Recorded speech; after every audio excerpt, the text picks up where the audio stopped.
continue doing great, but it's Main Street's turn now, and it's those small bankers through deregulation, through emphasis on Main Street, your Main Street agenda, bringing back jobs, that is going to power the smaller communities. And then finally, the bond auction went very well yesterday. We had a lot of foreigners show up as the support, showing that the U.S. is still the best place to invest. The inflation report, as you said, was quite good, and energy prices are down more than 20% since January 20th. Amazing. That's great. Very good. Good numbers. Great number. Thank you. Yeah. President, we've had some great wins in the last few days. That you were overwhelmingly elected by the biggest majority. The U.S.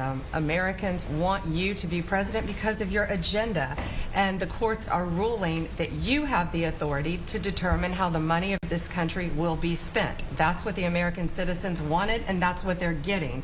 An example of that Friday was the Department of Education, that you can determine how the money will be spent. No more DEI, and that impacts every agency across the board. On the civil side again, NLRB. We had a big win in the Supreme Court there.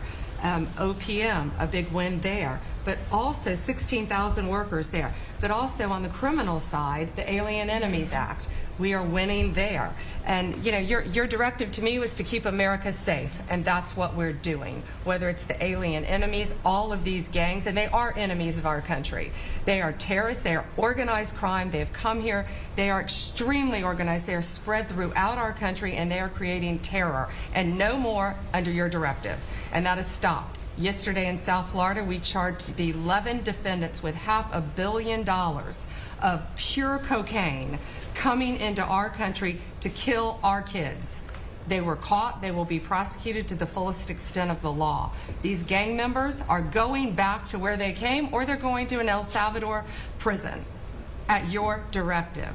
And you also gave us a directive to prosecute the people who are going after Tesla to the fullest extent of the law. Some of the greatest police work I've seen.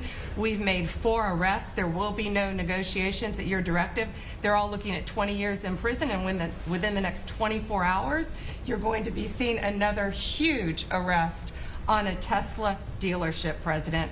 And that person will be looking at least 20 years in prison with no negotiations. That's great. That's great. That will stop it cold. Domestic terrorism. Thanks.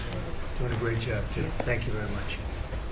Gloria, please. Mr. President, accountability matters. That's what we're recognizing. With our partners at the Department of Labor for Government Efficiency, just a few weeks ago, we realized there's about $4.4 billion in COVID funds that were not used, that the state coffers were just holding on to. Out of that, we've returned $1.4 billion back to the state treasury, so essentially to the American people, and we'll go back and claw the rest of those billions of dollars back. And on the heels of that, late last night, we're understanding unemployment insurance fraud. That trust needs to be whole for the American people. When we need it for who deserves it. That's not what we're seeing. And the numbers that we saw last night, again, exposed by our partners at DOGE, at the Department of Labor. Since 2020, over $400 million of payments have gone out already. And when you hear these numbers, apparently in the United States, we have over almost 25,000 people who are over 115 years old who are collecting $59 million that we have sent out to people. Talk about fraudulent behavior. Mr. President, 28,000 people between 1 and 5 years old have collected fraudulent payments at the tune of $254 million has gone out. And lastly, 10,000 people who have not been born yet, 15 years into the future, $69 million, and they haven't even been born yet. In one case, they will be born 129 years from now. The United States government sent them $41,000, and they're not born yet. So, under the Department of Labor, those are the things that we're uncovering. I couldn't be more honored to tell the American people that we're bringing back their dollars and we're saving them and returning them to the United States Treasury.